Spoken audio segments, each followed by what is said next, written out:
Hello and welcome to Shoot the Hostage with me, Dan, and my partner, Sarah. We're a movie podcast who talks about a different film each week based on a theme. We do swear and we do spoil the featured movie, so only ever listen if you've seen the film or you don't care too much about spoilers. If you're a regular listener, you can just skip forward until you hear the intro music because you've heard all of this before.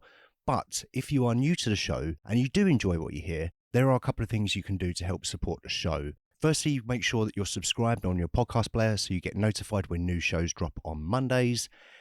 You could rate us 5 stars on Spotify, which couldn't be easier. You just hit the star icon below the show's artwork. Or if you have a spare few minutes, we'd love it if you could submit a review wherever you listen. Make sure you come follow us at STH_pod on social media. We are active on Instagram, Threads and TikTok. And lastly, the biggest thing you can do to help is tell a friend about the show. So that's about it. That's enough preamble from me. Over to me and Sarah for this week's episode.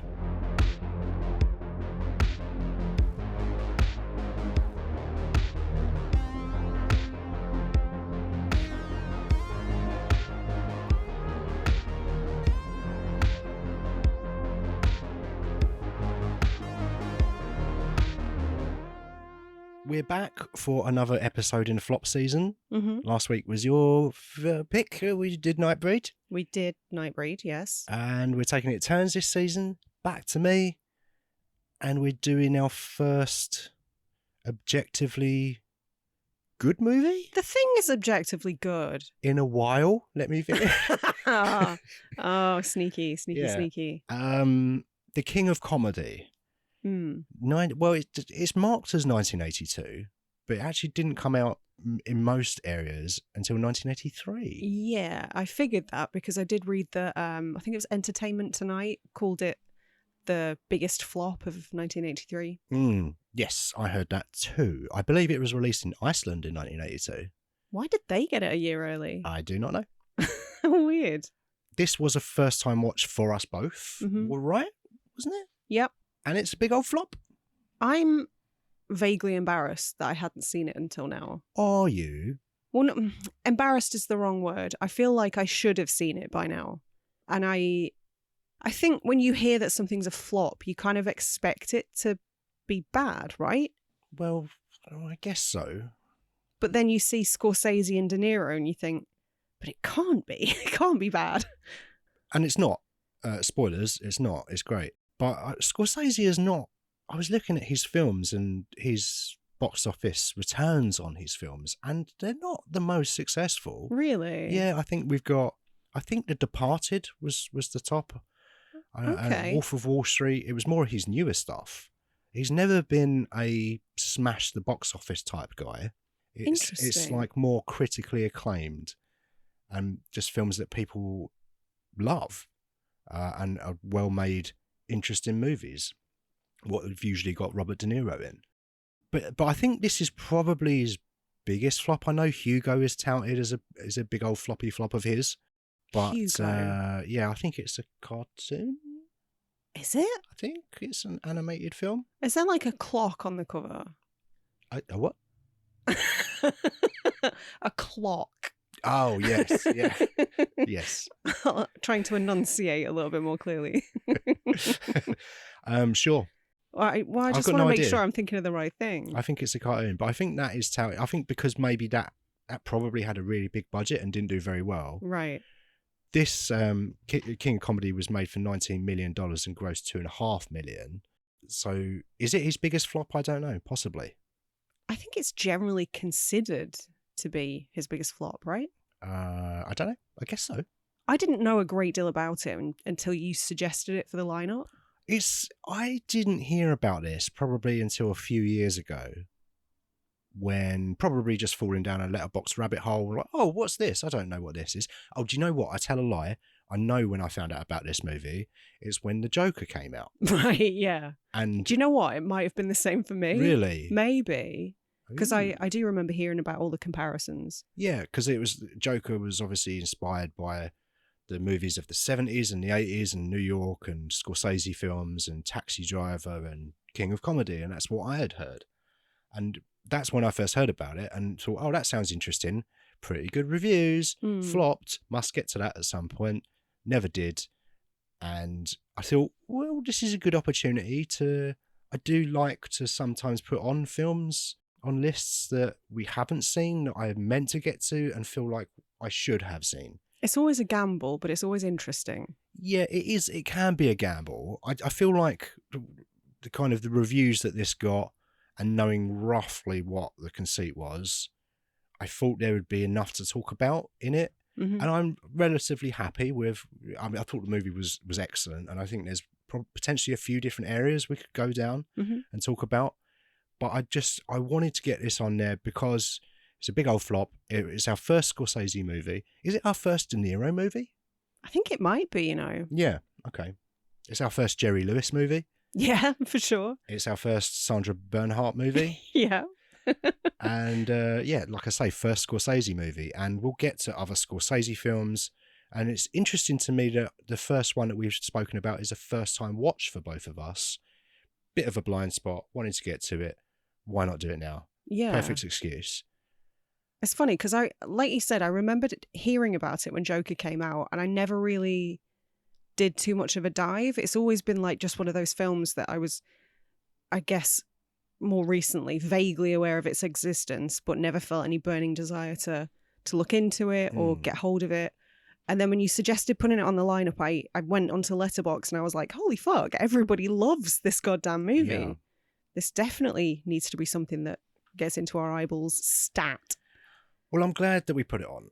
I'm glad that we decided to... I beg your pardon. I'm glad that I decided to put this one on and put it roughly in the middle of the season, in between like the pieces of shit that are mostly in its season that we love to varying degrees. It's going to be me apologising next week, isn't it? Yeah. Oh, yes. I expect you to open for that apology, like I have to do sometimes.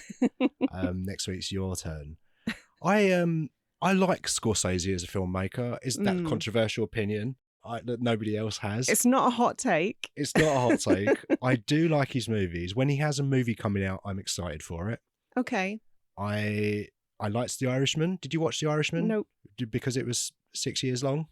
Probably. Yeah, it was too long. And there was some iffy de-aging technology in that. Oh, which no.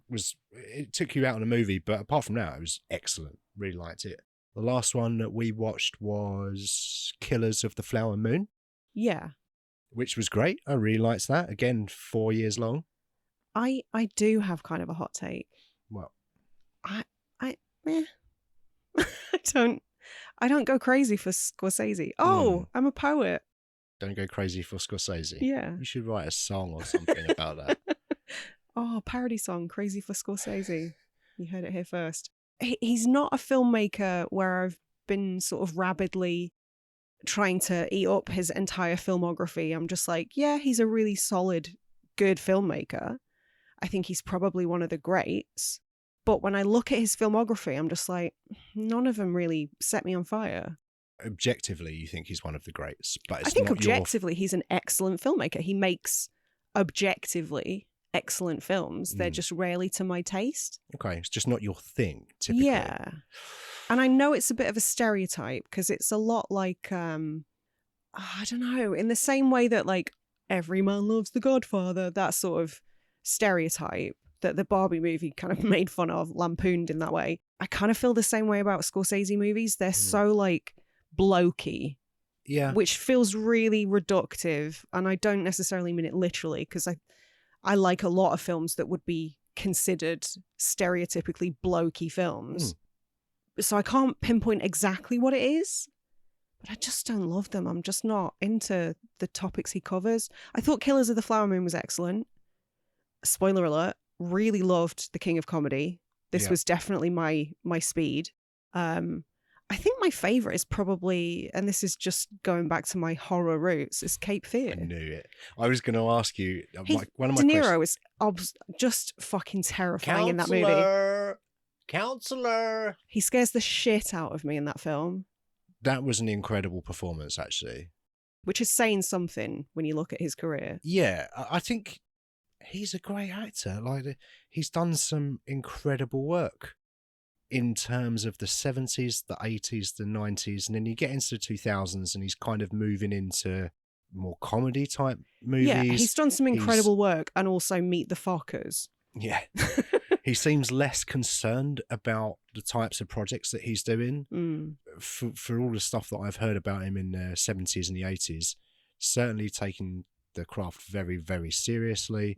I want to do loads of takes. I'm going to research the material till I'm exhausted. And then, like you say, he does things like Meet the Fockers. And he seems to have just chilled in terms of the choices that he makes. And I'm not criticizing that. Like, you've earned it. You've done some stellar work. Just, it's not been very interesting what he's done since 2000. There must be some outliers. And obviously, he joined forces again with Scorsese for, say, The Irishman and Killers of the Flower Moon. And but they feel like kind of outliers in his career for the last 20, 30 years. Has he done much of any weight that isn't with Scorsese in the last decade or two? In the last decade? I don't know. Shall we have a little look? Don't do this very often. Let's have a look on Letterboxd. Well, I mean, if nothing else, I want this to be a learning experience. We never come on here and profess to know everything about film. Part of the reason we do this podcast is not just to talk about our love of films, it's also to learn about them. Yeah. So we should maybe do this a bit more often. Of course, he was in Joker. Well, yeah. I've forgotten about that. Right, Letterboxd. Release order. Amsterdam. Oh, God. Was he? I don't remember him in that. Well, everybody was in that. Father of the Bride Part 3? What? Oh, this is a YouTube interview thing. Oh, I hate it when they do this. They put these things on there. Yeah, take it up with Letterboxd. The Irishman, Joy, The Intern, American Hustle, Grudge Match. Oh, that was the one that he did with Stallone where he was doing a boxing on him. I'll be honest, knowing that he's worked with David O. Russell that many times kind of means he's gone down in my estimation. Yeah, not much that's worth talking about in that time period. But yeah, but definitely less selective as the years have gone on. Less selective for sure, yeah. But just had such a blowout 2 or 3 decades where, yeah, you can kind of do what you want now, mate. I am a fan of Scorsese movies in general. Yeah. I think quite a lot of them are my speed. I don't love all of them. There are some that I do love. I was going to ask you what your favourite Scorsese film was. You would have called it. And I suspected you were going to say Cape Fear. Yeah. I might have said Taxi Driver if I ever remembered that he directed it. Because for some reason, I'm in some sort of Mandela effect where I keep thinking that Paul Schrader did it. Yeah. And I don't know why. Cape Fear is one that I forget that Scorsese directed. That feels like an outlier to me. Yeah, which I don't know. Maybe I'm not a fan of his. If my favorite is the one that feels the least like a Scorsese movie. Well, we recently watched The Wolf of Wall Street because you hadn't seen it, and I love it. I think that's my favorite Scorsese movie. I think it's his funniest movie, and it's. Do you think it's funnier than King of Comedy?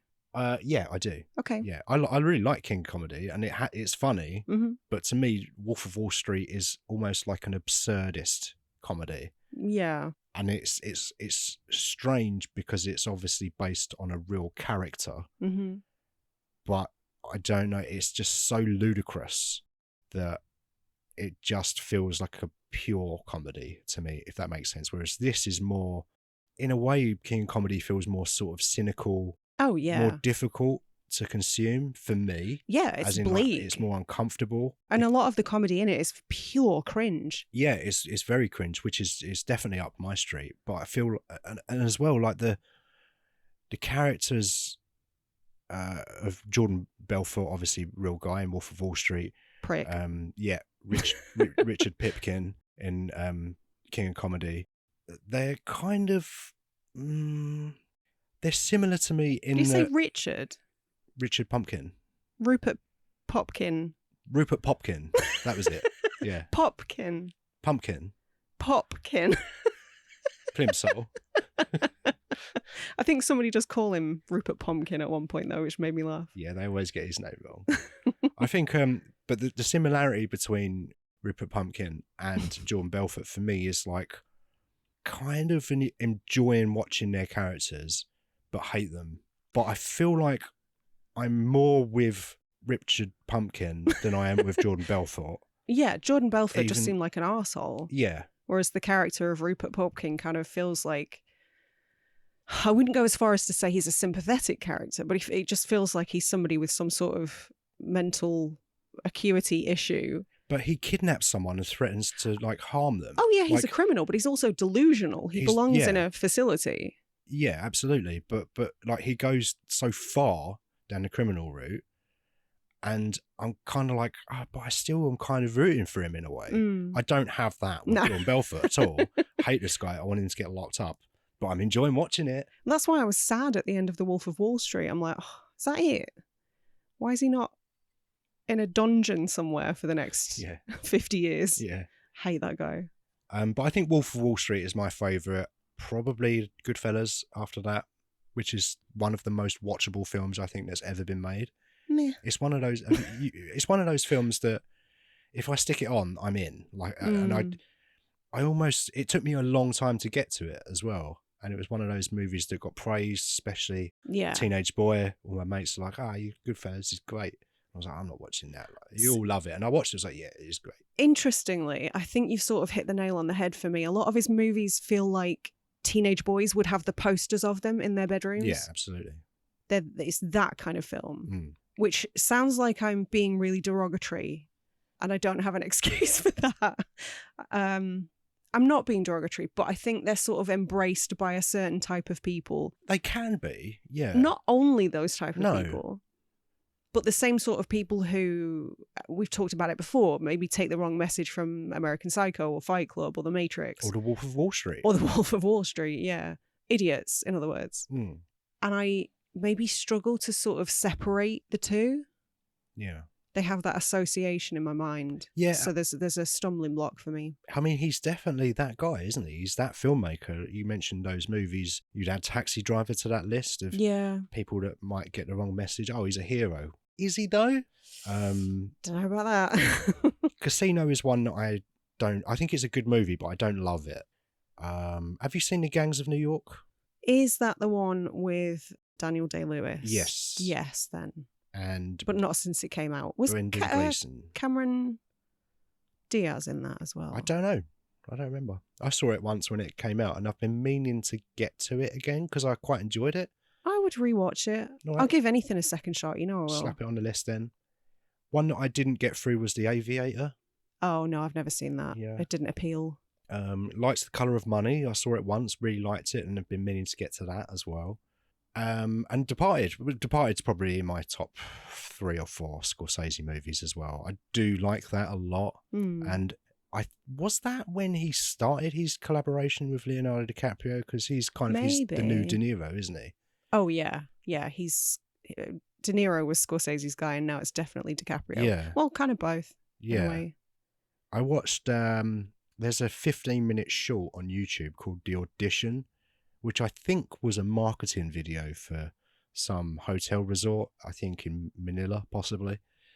And it's got De Niro and DiCaprio in it, and they're playing versions of themselves where they're auditioning for a role with Martin Scorsese, who's also acting in it as himself. It's also got Brad Pitt in it. Yeah, I didn't love it. So what you're saying is, though, you are a Scorsese fan? Yeah, I guess so. I wish I could say the same. I really do. And it's not for lack of trying, but I don't know. Something about the bulk of his filmography just doesn't really gel with me. Okay. All personal preference. He's very good at his job. However, King of Comedy, very much up my street. Okay. I don't think I'd realised that it was a black comedy until we started watching it. I think it was funnier than I thought it was going to be. Yeah. Like it had me laughing almost in every scene, I would say, for various different reasons, whether that was because it was really cringe or there was some just genuinely good old-fashioned comedy in it. A bit of head shaking or getting the name wrong like throughout, which is something that keeps happening throughout the film. That's funny too. And it establishes its tone really early on, I feel. Yeah, it does. Does it open with... It's Jerry Langford, played by Jerry Lewis, trying to, I think, leave the studio and get to his car. Yeah, which goes on for ages. Yeah. And it's very uncomfortable. He's trying to get to the car, make his way through the crowd. And De Niro's just kind of imposing himself on him, like, "Oh, I'm helping you." Yeah, he's taking it upon himself to be his security. Yeah, yeah. And who is it? Is his character's name Masha, who's played by Masha, yeah, Sandra Bernhard. Sandra Bernhard. She's in the car, so you get to meet the three central characters in the first scene, and she pops in and out of the movie throughout the runtime. I loved her in this. I think she was my favourite performance in this. Unhinged. It's weird because I was expecting De Niro to just knock it out the park, which he did. Jerry Lewis, I didn't really know what to expect. I mean, I watched those movies when I was a kid, where he like dropped a glass or whatever. It was funny. I don't really remember. I remember being on, and I liked him when I was 4. I loved The Nutty Professor when I was a kid. Yeah, I mean, who doesn't love Eddie Murphy? Oh, you being willfully obtuse again. But I thought Sandra Bernhard was the standout performance in this. I thought she was great. Just unhinged, unpredictable, funny, scary. Like, because she was so unpredictable, you just didn't know what she was going to do. Total live wire. And there's the scene in there, which maybe we'll talk about later, but where she's got Jerry Lewis tied to the chair. And again, that just goes on for ages, and just what she's doing, and she's starting to take her clothes off and say, like, why don't we just get on a table and that sort of thing. And you just don't know what she's going to do. And it was great. I enjoyed that so much. I didn't expect for that performance to stand out in that way. But that's someone I know her face, but I couldn't tell you anything that I've seen her in. Yeah, I don't know a huge amount about the person, I'll be honest. I know the name Sandra Bernhard. I know she's considered a bit of a legend. She was a comic. I say is a comic. She kind of became a household name in Roseanne. Was she in Roseanne? She was in Roseanne. Who was she in Roseanne? She wasn't Roseanne. She wasn't Roseanne. No, that was Roseanne. Was she Jackie?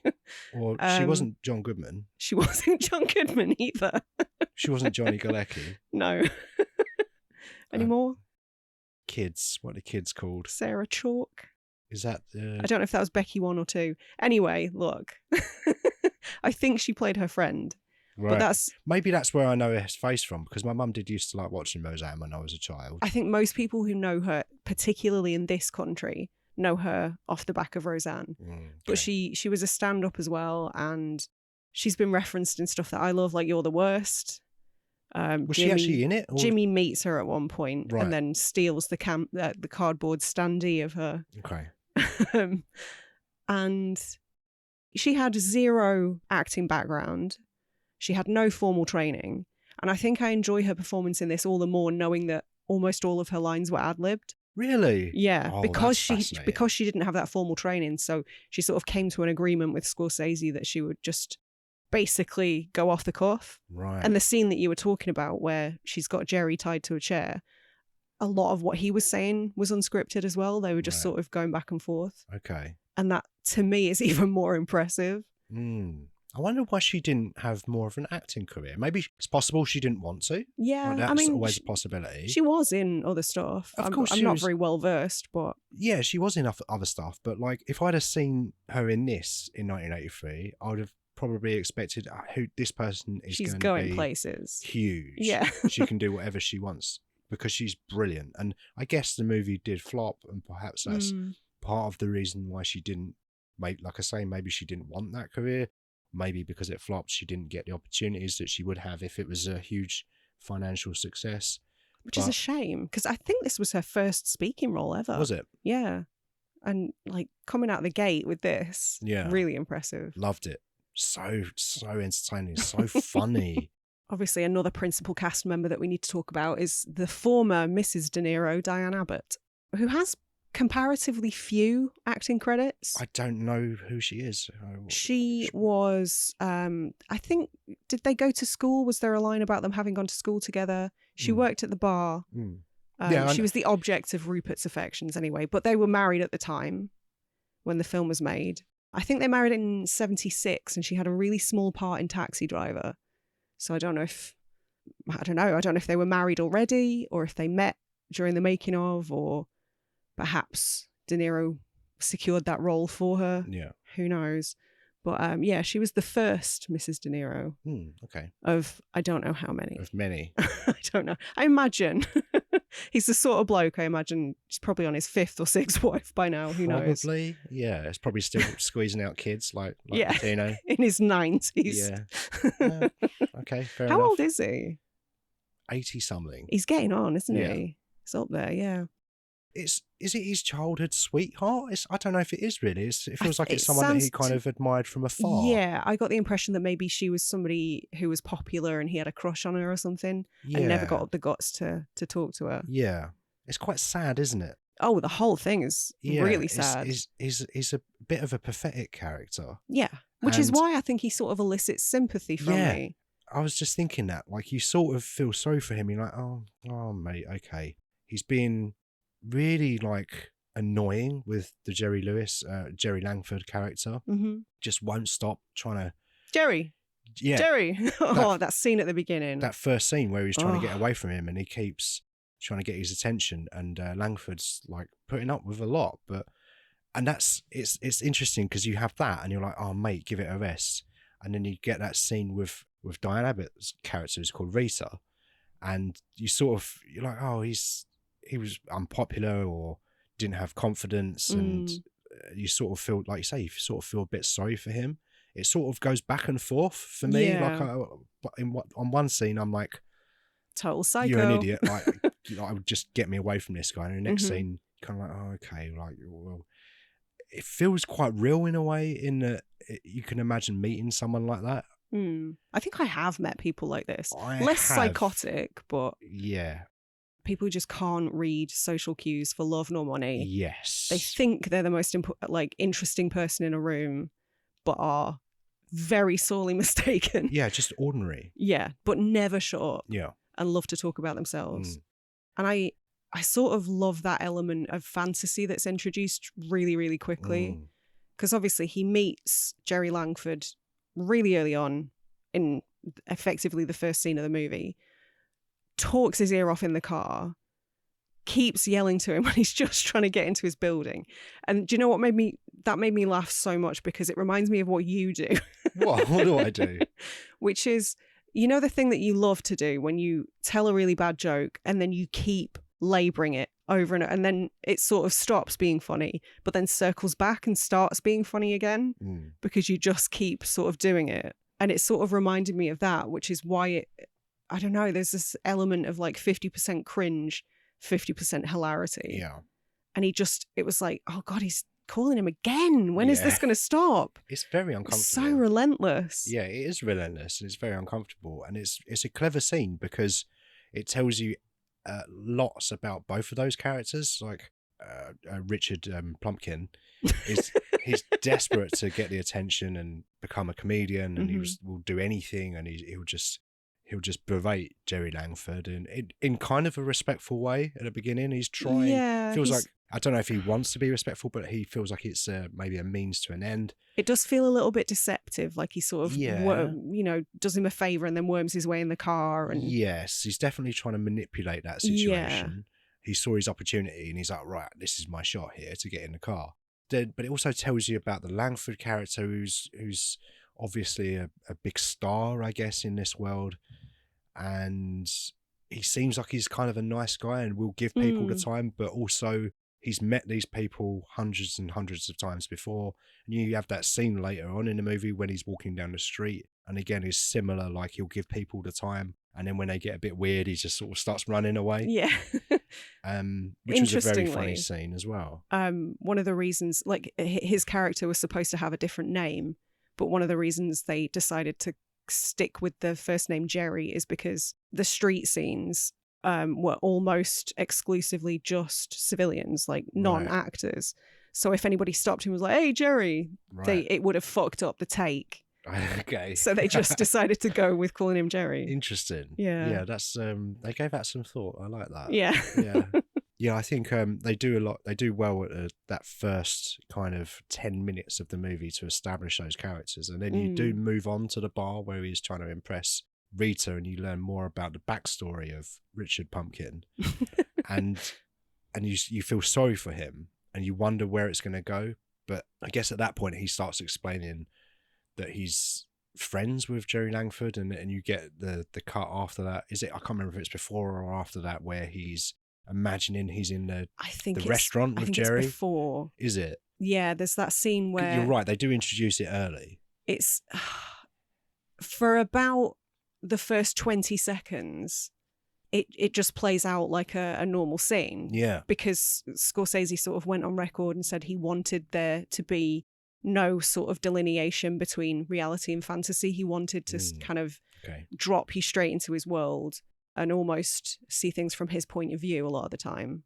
And so initially, I think I was kind of convinced. I was like, oh, he's met him. He's given him a call. They're in a restaurant. Oh, no.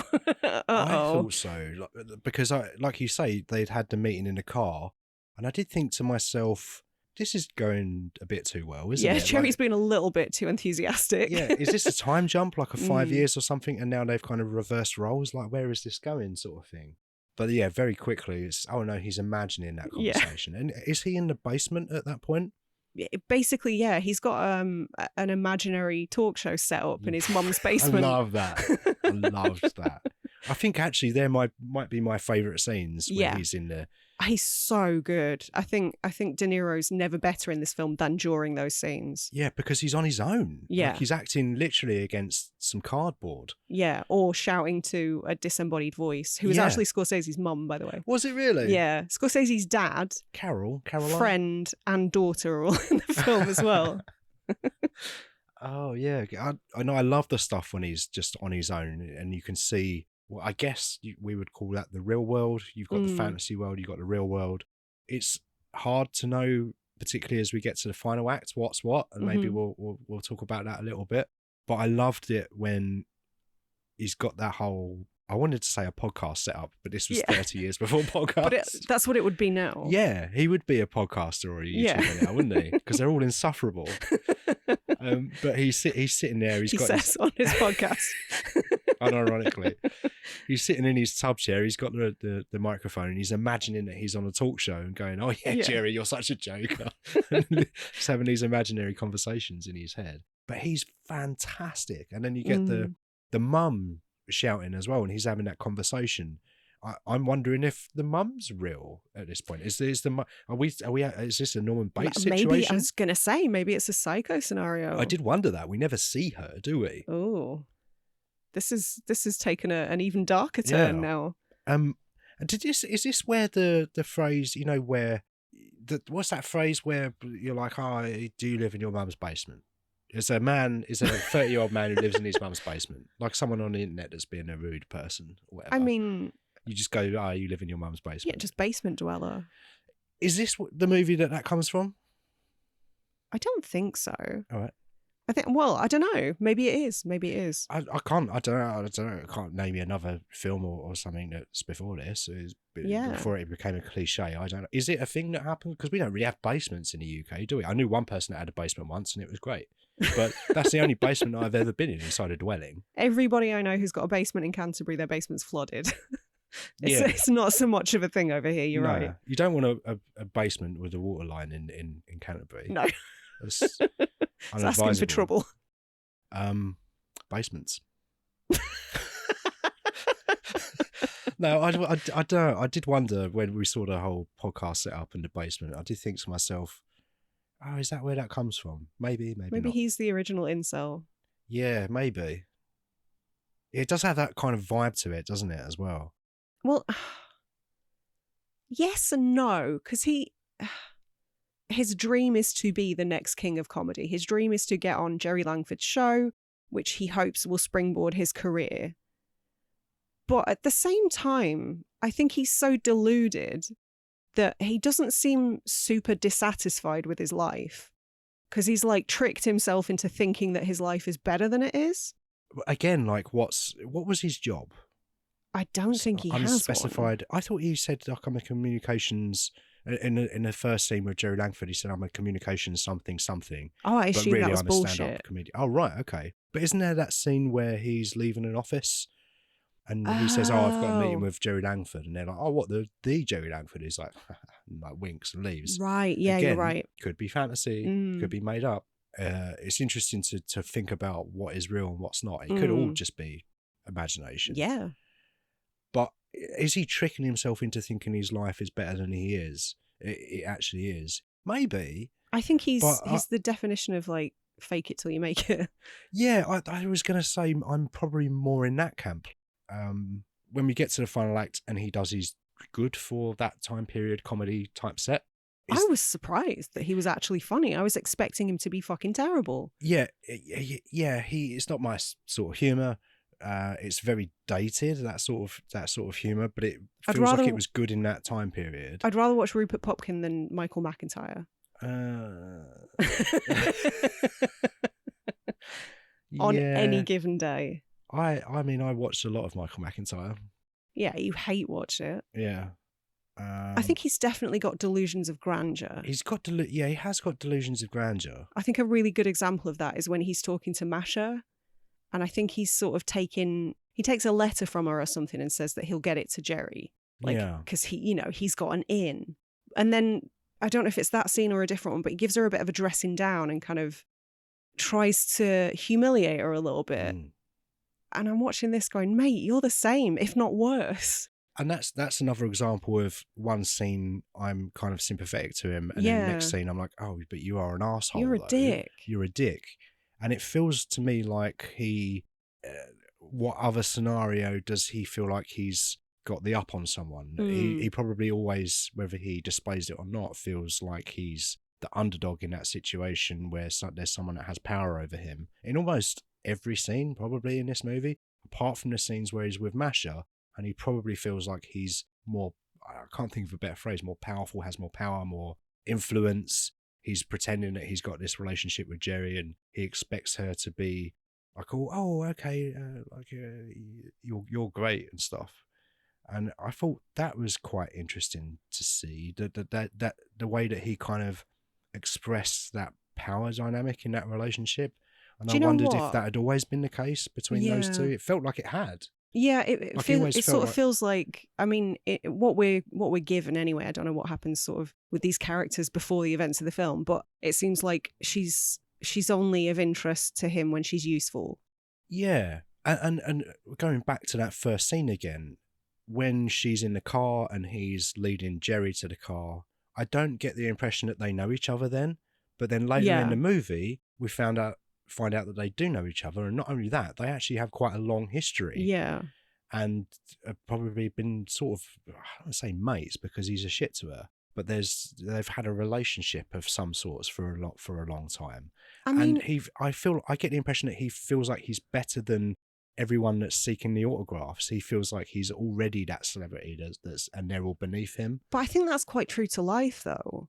And I've never been like a member of a fan club or anything like that. But from what I've observed, particularly online, and this is largely because I angered a fan base of a specific pop star, and I had rabid teenagers coming after me on Twitter for an entire weekend saying the most unhinged, hurtful shit you can possibly imagine in the name of somebody who doesn't know that they exist and wouldn't piss on them if they were on fire. Yeah.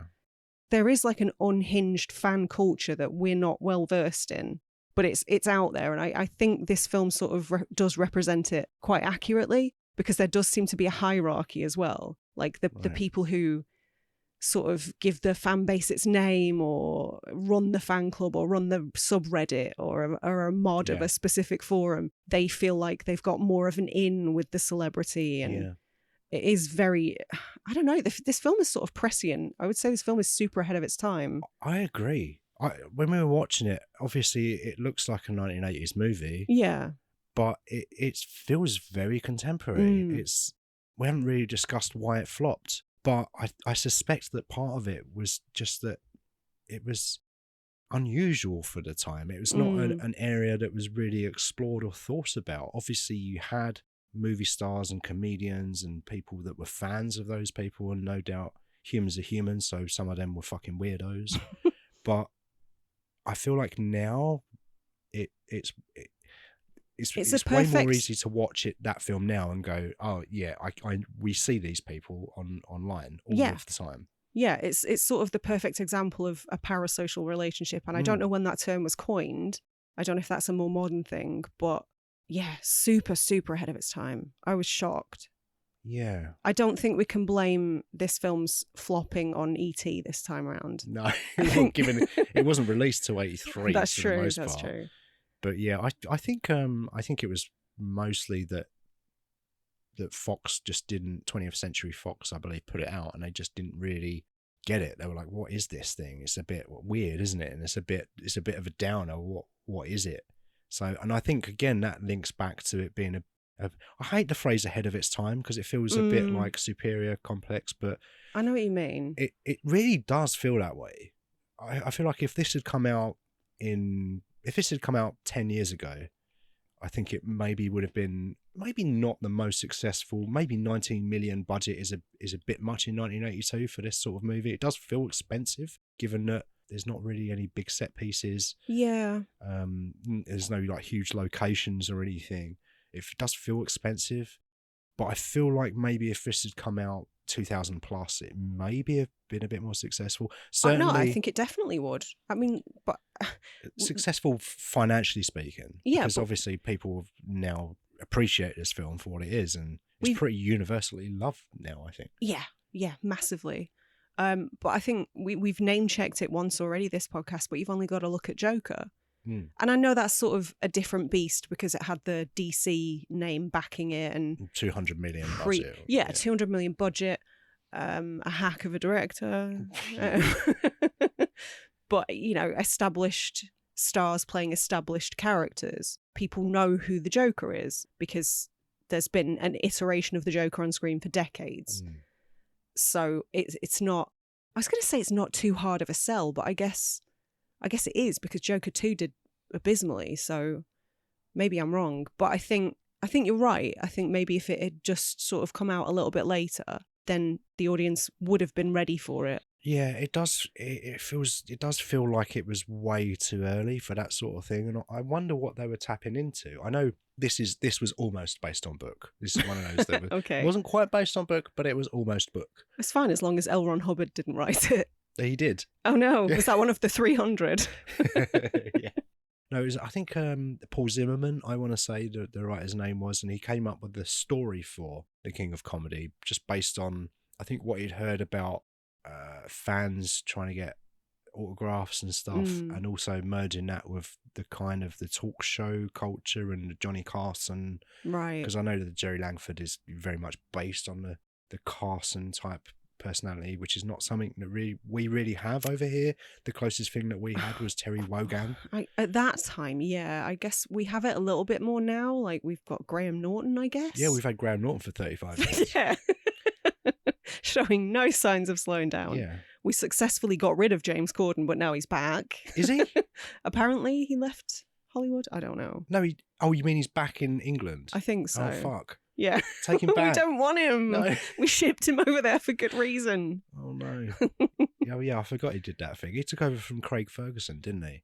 Oh, what a disaster. How funny. Like, Craig Ferguson's probably my favourite version of that talk show type person. And then they go directly from my favourite type talk show type person to James Corden, who's... I don't want to talk about James Corden, really. He's got no fans. He's got no one that's vying for his signatures all of the time. No Not way. Not even with, like, Peter Rabbit fans. Because he was in that. Was he the rabbit?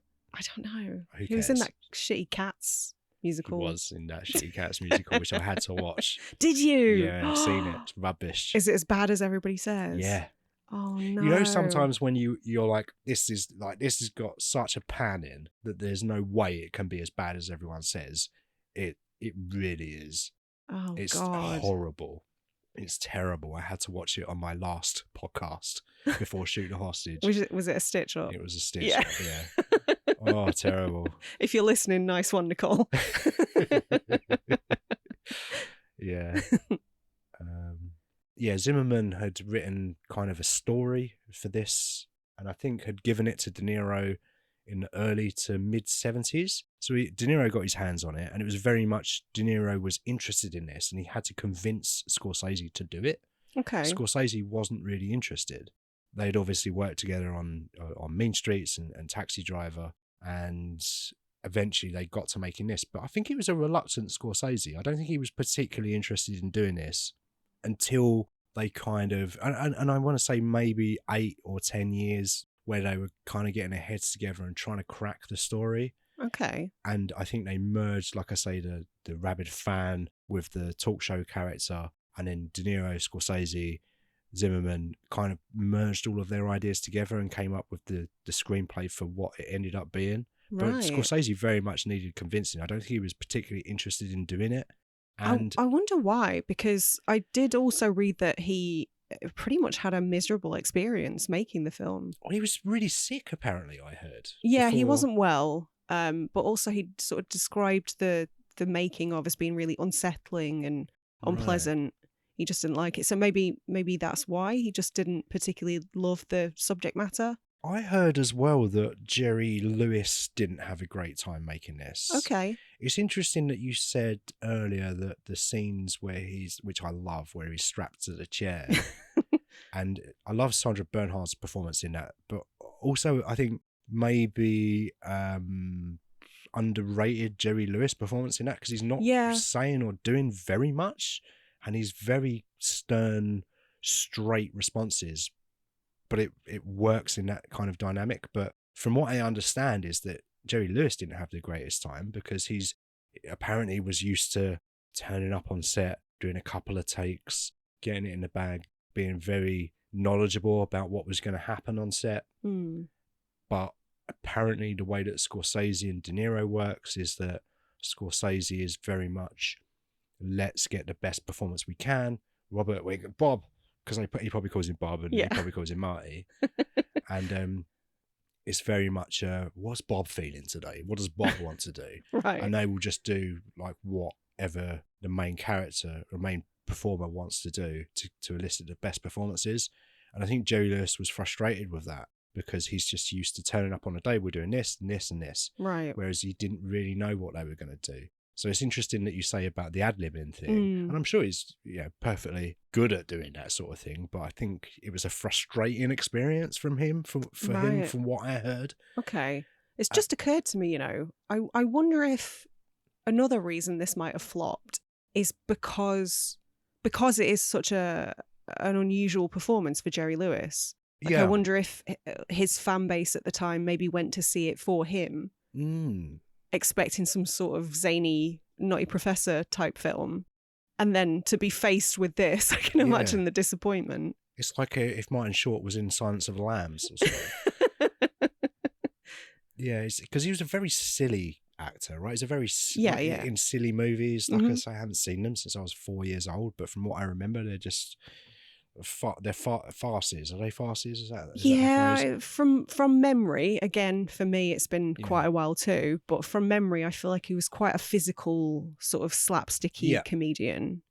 It wasn't subtle humor by any stretch. No, and I enjoy that. Like, there's a place for it. But yeah, there might be something in that some people were like, oh, Jerry Lewis, one of the top 3 actors in this. Let's go and watch a Jerry Lewis movie. We haven't seen one of them in a while.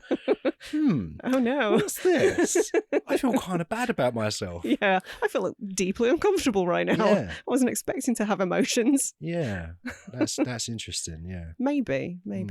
I'd also heard that Sandra Bernhard was quite keen to do this, but was also kind of starstruck by Jerry Lewis. Right. So some of those scenes she hid it well. Yes, but also she does have that awkwardness. Like in those scenes, the standout scene that she's in, I'll go back to again, is where he was on the chair. Her standout scene, and probably my favourite in the movie, I will say. I feel like there is a version of that character that I'm seeing where she's just trying so desperately to impress him, and the only way she can get him there is to tie him up onto a chair. Is she aroused? I don't know. Maybe she is. I got the impression she was. So did I, but I get the impression that she maybe doesn't really know what she is. Yeah. She's obviously, needs help. She's not a sane person. And I can say he's definitely not her type in real life. Yeah, I reckon that probably that her being a bit starstruck probably did lend itself to that performance, because I did feel like she was quite awkward in it, as large as she was, and trying to be dominant in that situation. It felt like it was a false dominance in a way to me. Well, whatever it was that elicited that, it certainly worked for that character, very much so. Question: do you think Rupert or Masha is the more insane one? Oh, I would say Rupert. Yeah? Yeah, because we've got no evidence of Masha having conversations with herself and imagining scenarios. She doesn't seem as delusional as Rupert. She seems like she knows the score, right? Because she's a huge fan, but she kind of understands that we're never really going to get through that door. Unless we kidnap the guy. Yeah, exactly. Whereas Rupert is like, I belong on that other side. Yeah. Like, I'm hanging around with you because I have to right now. But eventually I'm going to be over there and I'm going to take a shit on you. Yeah. But I've met the guy. We're tight. So I think without question, actually, Rupert's more delusional than Masha. Yeah. Okay. Did you get that impression while you're watching it, or? I was going back and forth for a while, but I think by the end, I agree with you. I think possibly there are scenes where it seems like she's more. He's better at pretending that he's got his shit together. Yes, absolutely. She's more kind of just large and just has less filter, maybe is the word. It feels like he's more calculated in what he's saying and not saying. Yeah. He seems like maybe a bit of a narcissist as well, dare I say. Absolutely. Obviously, I don't want to be one of those people that's just like armchair diagnosing fictional characters on the internet, but there definitely seems to be like maybe an element of that. 100%. And that ties in perhaps with his desire and desperation to be loved and adored by people. There's that scene where he's performing to the audience. There's like a mural of an audience. Oh, there's a cardboard cutout of Liza Minnelli. I remember that. Oh yeah, there's that. But there's that scene where he's. I know what you mean. Yeah, pretending to do a set. There's like a wall. Yeah. You don't really hear the set that he's doing. You hear the kind of rhythm of a monologue, but you don't really hear the details of it. But there's like a mural of an audience. I don't know, is that in his basement? Did he have that made? Is that there? I think that might be in his head. Could be in his head. I thought it was actually quite a beautiful shot. Yeah. And I thought, is that an art gallery? Is that a piece of art? Because I think that actually works quite well with the camera's just sort of slowly panning out. Yeah. Beautiful shot. Again, is that in his head? I don't know. I think it's funny, isn't it? Because some people online think all of it is in his head. Some people online think Masha isn't even real. Like, there are some real out there theories about this movie. I definitely think a lot of what we see is real. But I would also say that because a lot of it is from Rupert's POV and he's the ultimate unreliable narrator, that there's no real way to tell. People do have theories about the ending, which I'll get to, because I'm quite interested to know what you think as well. Okay. But yeah, the more I think on it as well, sorry, just to go back a little ways, the more I think about it, the more I think maybe he is like the ultimate incel.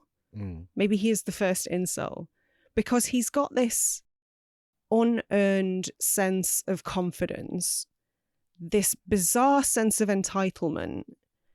And there's that scene where he keeps going to Jerry Langford's office to try and talk to him, and when he's told he's not available, he just sits in the lobby for however long. But when he does finally talk to one of Jerry Langford's representatives, she's really nice to him. She seems genuinely interested. She takes the tape off him. She gives it back and says, it's good, but hone it, work on it. She gives him positive but constructive feedback. And instead of taking any of that on board, he's just like, it's not fair, I'm already good. Yeah. Which is such incel behavior.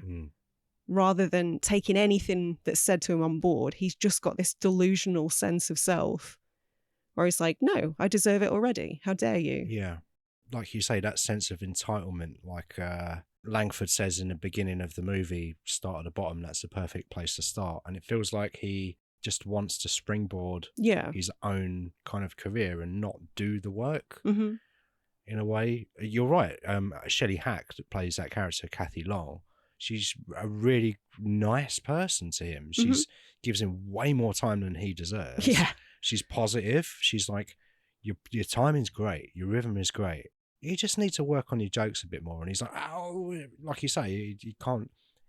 He feels like he's controlling his response to that, but you could get the feeling that underneath it, he's kind of raging a bit. Yeah. He's like, you don't know what you're talking about, love, do you? Yeah, of course. He's got that kind of reaction, and I can sort of see where you're coming from that incel, that kind of expectation of, I deserve this thing, I'm owed this thing, without doing any of the preparation and the work, and just being a nice human to people, and just naturally going with the flow with where things sort of lead. Yeah, it's the same as like one of these podcast bros deciding that they are a high value man and they deserve a top 10 attractiveness high value woman without having to do any of the groundwork, without having to work on being a decent human being, like you say, or, you know, honing a personality. It's the same sort of thing. Yeah.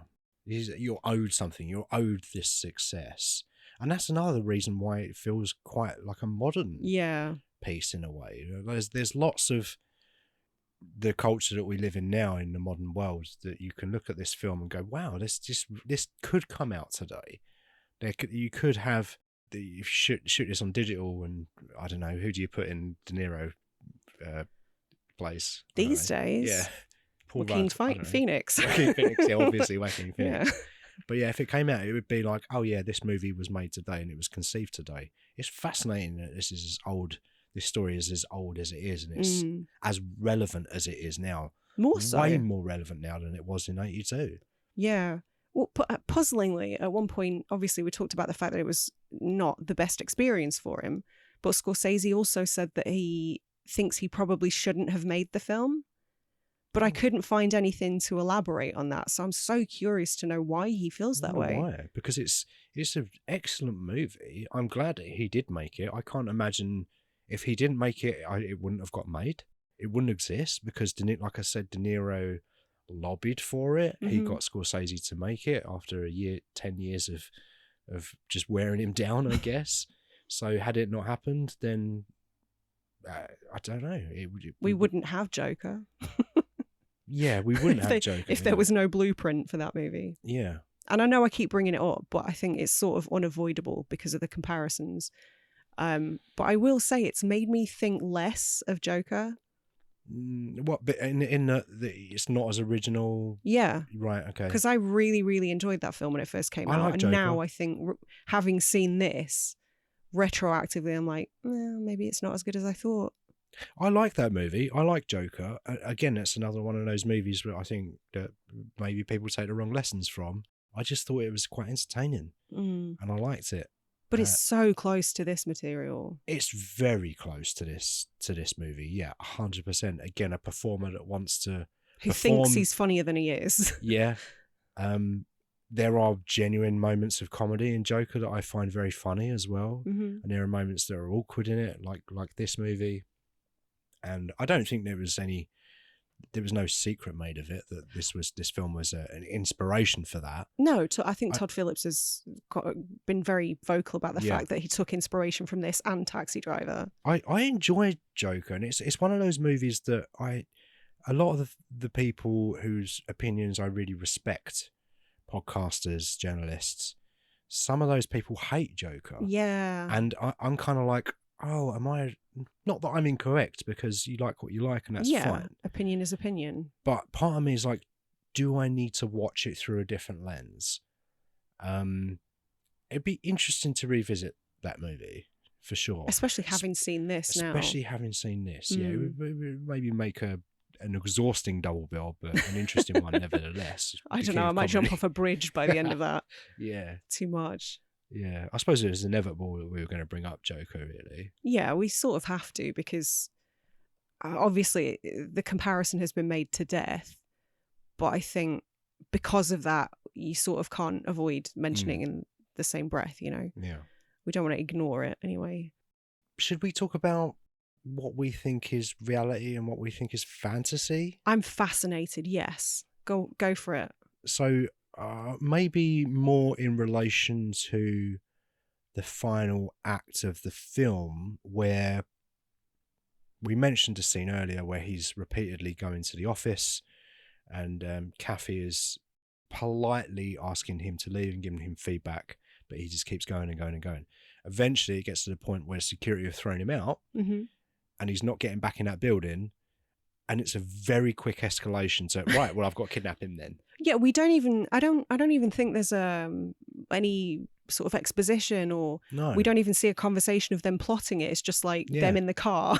I know, that's what I love. And it's just that he's wearing a hat and some sunglasses. But it's such confident filmmaking. Yeah, and they pull up next to Jerry Langford, they open the door and they just shove him in the car. And you're like, what, is this happening now, is it?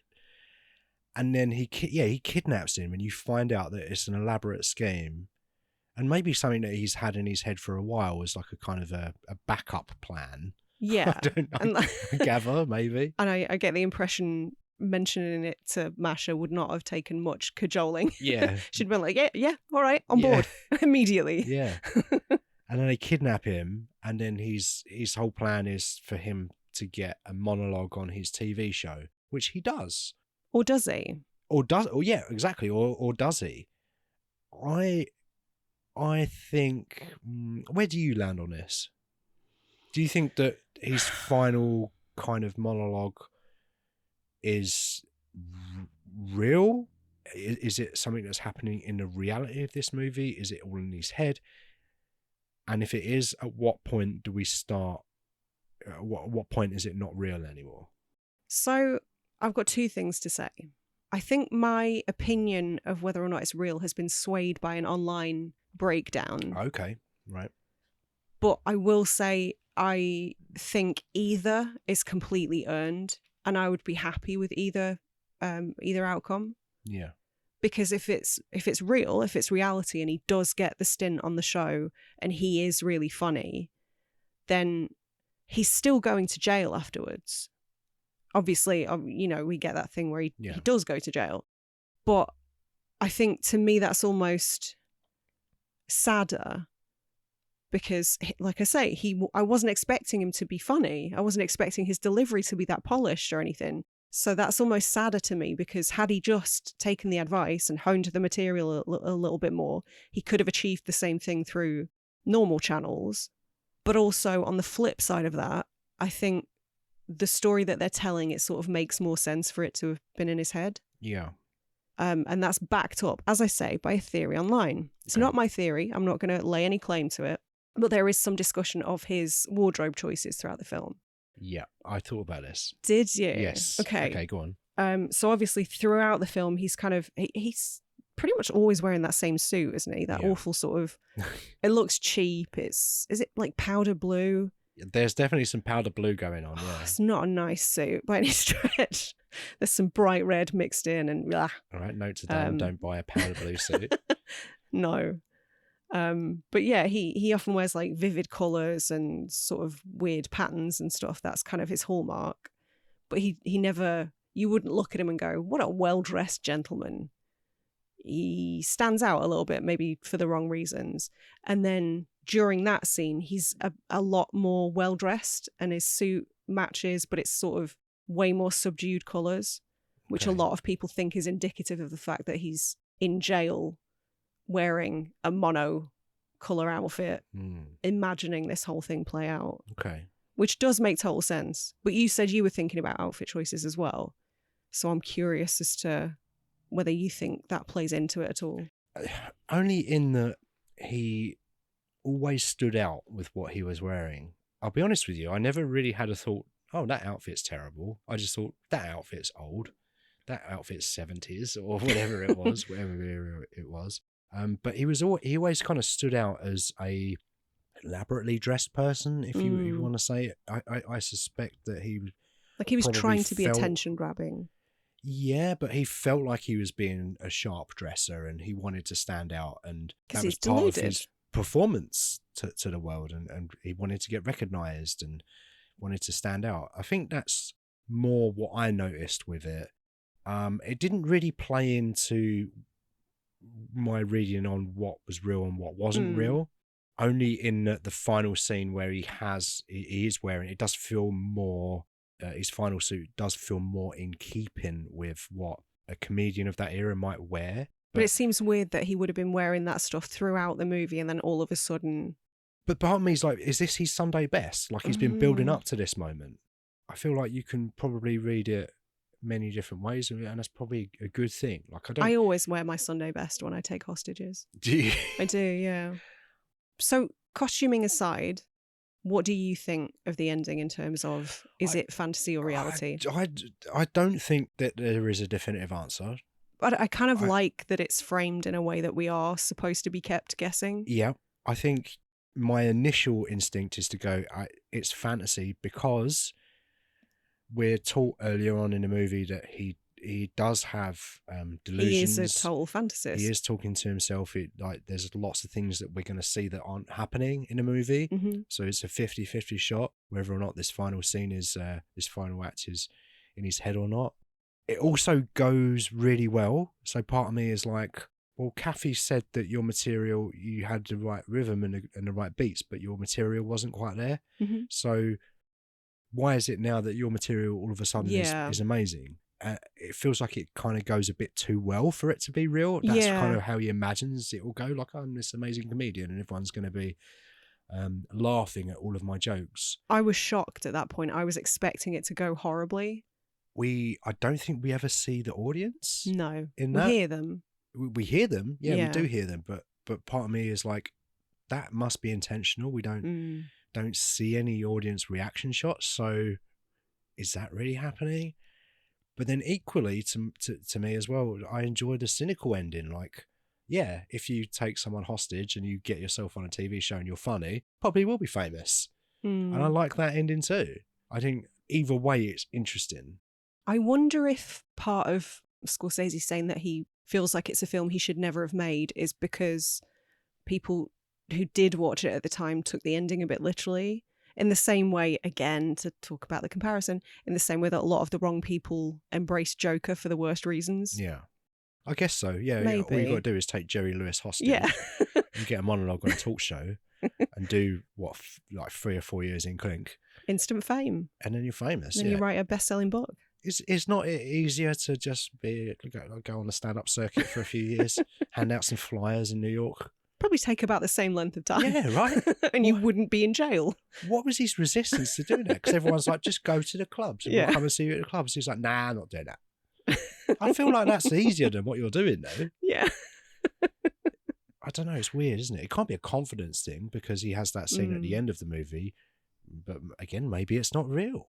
Maybe he wants to do this thing in his head. I would love to be a comedian, but doesn't really have the stones to go up and get good at failing before he's actually good. Yeah. And he's not going to have a chance to hone his craft. So again, that does lend it to possibly being in his head.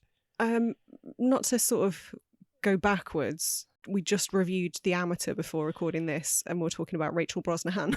Yeah. And I've been watching The Marvelous Mrs. Maisel. It's funny because there's an episode where she does really badly and everybody's just like, you have to bomb to get good. I've heard that a lot from comedians. Like, you have to. It's sort of an integral part of the thing. And I think Rupert Pupkin's ego is so fragile that he wouldn't be able to take bombing. Yeah. So I think that's an interesting take. Yeah. Yeah. Like we say, everyone's saying to him, you need to go and do these gigs, but I don't think he's got the confidence to do that. He just lacks wants the cojones. But he wants the quick fix. He wants the instant fame, and that's another reason why it kind of feels. Well, I'll just make a TikTok and I'll be Matt Rife. Yeah. Yeah. Why don't you kill yourself? Too controversial? Dear. I don't think so. Maybe. No, not for Matt Rife. It's the least funniest person I've ever seen, I think. And he looks like handsome Squidward. Is he handsome? No, but no, there's handsome Squidward. Okay. The guy from SpongeBob SquarePants. Yeah. Okay. Before we wrap up, what do you have a favourite scene or set piece? Or line? I love the stuff with Masha, and I love the bit where she's just got Jerry strapped to the chair. And we've spoken about it at length, so I'm not going to talk about it too much more. But that was the point in the movie where I was like, anything can happen now. And I'm really enjoying this. And all of the stuff with De Niro where he's on his own in the basement. Yeah. Loved all of that. So I've got a couple of favourite moments that are different. Okay, good.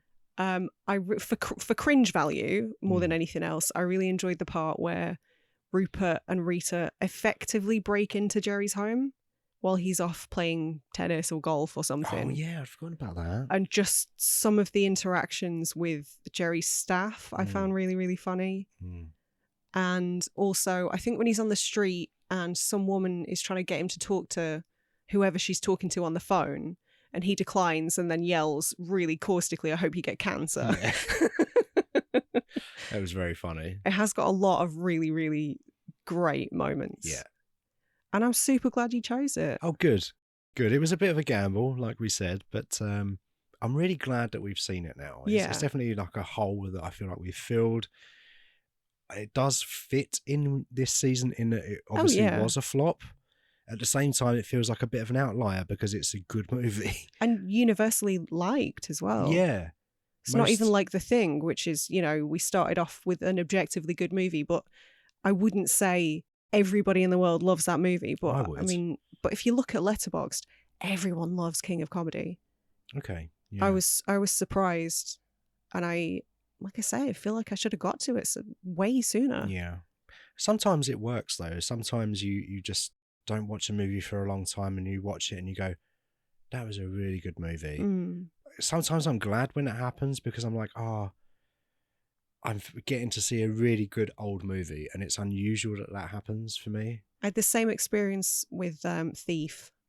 Yeah. That's a good shout, actually. Sometimes also a film can be so universally praised and... Oh, you feel like it could never live up to the expectations built up around it. I've never seen Raging Bull. Have you not? No. Even I've seen that. And that's something I feel like I should get to.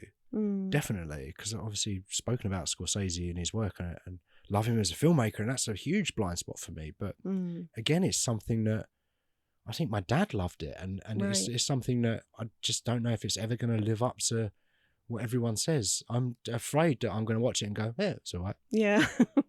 I'm sure I won't because, you know, it's meant to objectively be a fantastic movie. But, you know, we all have our blind spots. But maybe we'll do a boxing season. You just want to watch Creed again. We do 8 episodes, don't we? So we can have all 5 Rockies and we can have all 3 Creeds. No way. And then we'll do a bonus Raging Bull. No.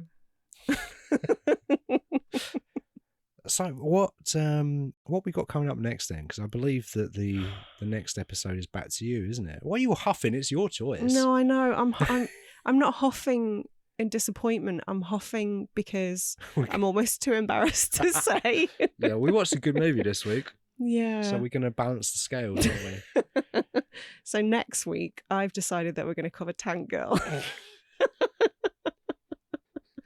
which is one of, but not the worst comic book adaptation.